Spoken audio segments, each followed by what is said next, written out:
Siapa saja yang dapat diberikan vaksin Pfizer? Bagaimanakah rekomendasi yang ada terkait vaksin ini? Apa saja efek samping yang ada? Ikuti pembahasannya dalam video berikut ini.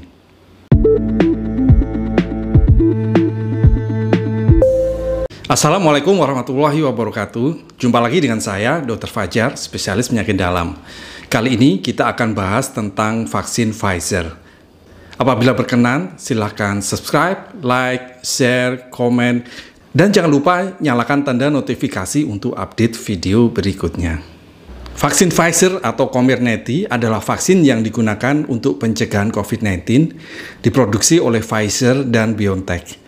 Vaksin ini disebut juga dengan vaksin mRNA BNT162b2. Vaksin Pfizer menggunakan platform messenger RNA. Mengandung komponen genetik mRNA dari virus SARS-CoV-2 yang mengkode protein spike virus. Selanjutnya, tubuh akan membuat replika atau kopi dari protein spike ini, sehingga sistem imun bisa belajar mengenali dan melawan virus SARS-CoV-2 yang menyebabkan COVID-19. Vaksin Pfizer adalah vaksin COVID-19 pertama yang mendapatkan persetujuan dari Food and Drug Administration atau FDA untuk pencegahan COVID-19 pada usia 16 tahun ke atas.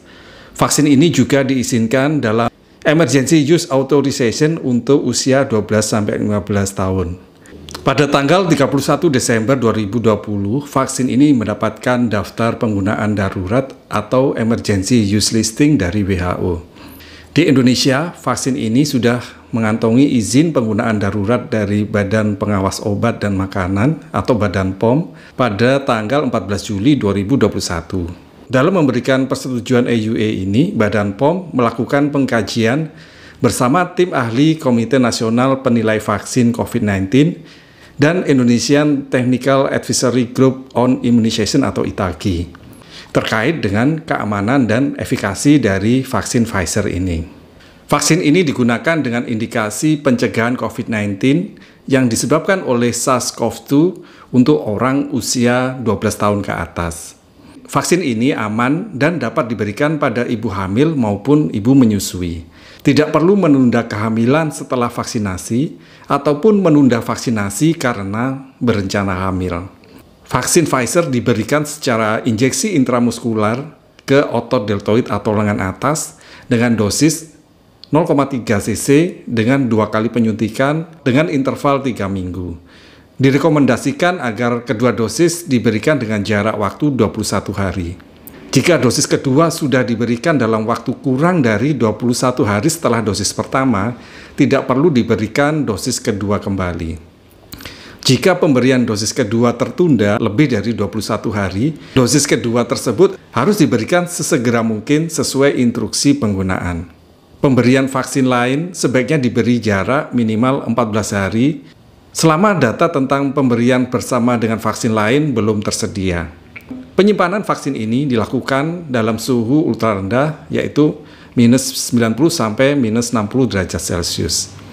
Berdasarkan data uji klinik fase 3, efikasi vaksin Pfizer pada usia 16 tahun ke atas adalah 95,5% dan pada remaja usia 12-15 tahun sebesar 100%. Efektivitas vaksin ini setelah 2 dosis terhadap infeksi simptomatik SARS-CoV-2 dengan varian beta adalah 75%. Efektivitas terhadap penyakit simptomatik dari varian delta sebesar 88%. Sedangkan efektivitas terhadap varian alfa setelah dosis kedua adalah 93%. Data imunogenisitas menunjukkan pemberian 2 dosis vaksin Pfizer dalam selang 3 minggu menghasilkan respon imun yang baik. Hasil pengkajian menunjukkan bahwa secara umum keamanan vaksin dapat ditoleransi pada semua kelompok usia. Efek samping vaksin yang sering terjadi antara lain nyeri atau bengkak di bekas suntikan, sakit kepala, lemah, pegal, demam, meriang, dan nyeri sendi atau nyeri otot yang akan hilang dalam 1-2 hari. Lebih jarang, kemerahan atau gatal di area bekas suntikan, mual atau muntah, nyeri pada kaki atau tangan, tidak enak badan, dan pembesaran kelenjar getah bening, serta insomnia yang hilang dalam 1-2 hari. Dapat juga terjadi reaksi alergi tidak berat meliputi ruam kulit, melepuh pada kulit, gatal-gatal atau bengkak pada kulit. Efek samping yang sangat jarang terjadi adalah reaksi alergi berat atau anafilaksis. Umumnya muncul dalam beberapa menit sampai 1 jam setelah penyuntikan. Ditandai dengan sesak nafas, bengkak pada wajah dan tenggorokan, berdebar-debar, ruam di sekujur tubuh, lemas diikuti dengan penurunan tekanan darah. Rekomendasi PERKI atau Perhimpunan Dokter Spesialis Kardiovaskular Indonesia terkait vaksin berbasis mRNA sebagai berikut. Terdapat sejumlah laporan tentang kejadian miokarditis dan perikarditis yang terjadi setelah vaksinasi dengan vaksin berbasis mRNA. Angka kejadian miokarditis dan perikarditis yang diduga terkait dengan vaksin ini kejadiannya sangat jarang. Hubungan sebab akibat antara kejadian miokarditis dan perikarditis dengan vaksinasi vaksin berbasis mRNA masih dalam tahap investigasi. Dengan pertimbangan bahwa gejala miokarditis atau perikarditis umumnya ringan, dengan masa perawatan di rumah sakit yang singkat dan kesembuhan yang tinggi, maka manfaat dari pemberian vaksin ini dinilai jauh lebih tinggi daripada risiko yang kemungkinan dapat terjadi akibat pemberian vaksin ini. Angka kejadian miokarditis atau perikarditis pada pasien COVID-19 sebesar 2,3%, jauh lebih tinggi dibandingkan risiko kejadian miokarditis atau perikarditis yang dikaitkan dengan vaksin berbasis mRNA, yaitu 0,00126%. Bagaimana dengan pasien yang menderita penyakit jantung? Dapatkah diberikan vaksin jenis ini? Pasien dengan penyakit jantung dan pembuluh darah dalam keadaan stabil dapat dipertimbangkan untuk diberikan vaksin berbasis mRNA seperti Pfizer ini. Apa yang dimaksud dengan miokarditis dan perikarditis? Miokarditis adalah peradangan yang terjadi pada miokardium, yaitu otot jantung. Sedangkan perikarditis adalah peradangan pada lapisan yang melapisi jantung. Perikardium berfungsi untuk menjaga agar jantung tidak berpindah posisi, serta melindungi jantung dari gesekan atau penyebaran infeksi dari jaringan lain. Gejala yang dicurigai sebagai gejala miokarditis atau perikarditis antara lain nyeri dada, sesak nafas, dan jantung berdebar dirasakan setelah diberikan vaksinasi. Apabila terdapat gejala tersebut, sebaiknya segera menghubungi fasilitas kesehatan terdekat untuk mendapatkan evaluasi dan penanganan lebih lanjut. Disarankan untuk tidak melakukan aktivitas berat setelah diberikan vaksinasi. Kontraindikasi vaksinasi Pfizer adalah jika terdapat riwayat anafilaksis atau alergi berat terhadap komponen dalam vaksin. Jika anafilaksis terjadi setelah dosis pertama, maka dosis kedua vaksin ini sebaiknya tidak diberikan. Reaksi anafilaksis setelah pemberian vaksin ini antara lain dikaitkan dengan kandungan polyethylene glycol pada vaksin ini, walaupun angka kejadiannya sangat kecil. Hal apa yang perlu menjadi kehati-hatian atau kewaspadaan dalam pemberian vaksin Pfizer ini?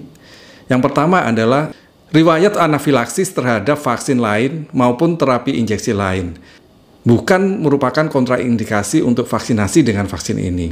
Alergi makanan, bisa serangga, rinitis, dermatitis alergi, asma dalam kondisi stabil tidak dipandang sebagai kontraindikasi untuk vaksinasi menggunakan vaksin Pfizer.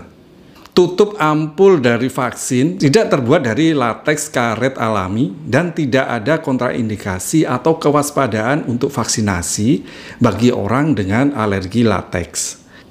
Vaksin ini tidak mengandung telur atau gelatin. Tidak ada kontraindikasi atau kewaspadaan untuk vaksinasi bagi orang dengan alergi terhadap bahan makanan tersebut.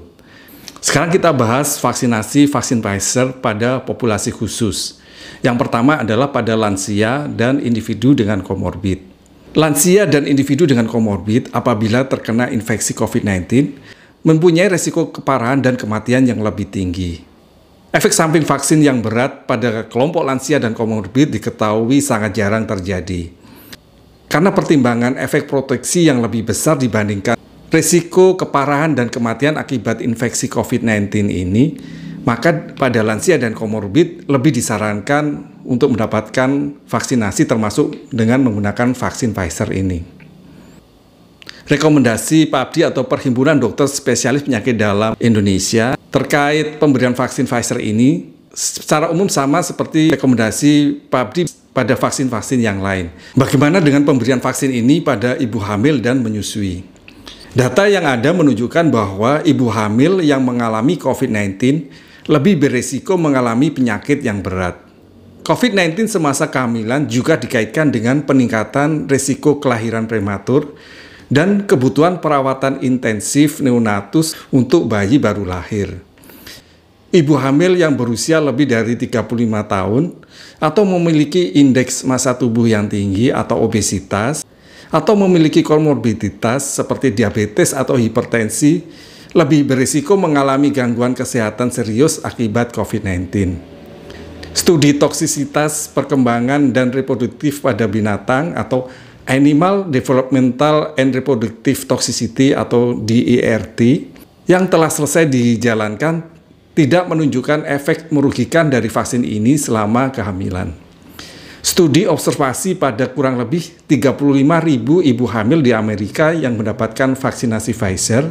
Hasil ini dipublikasikan di New England Journal 2021 menunjukkan bahwa efek samping vaksinasi tidak berbeda antara kelompok ibu hamil dan non-ibu hamil.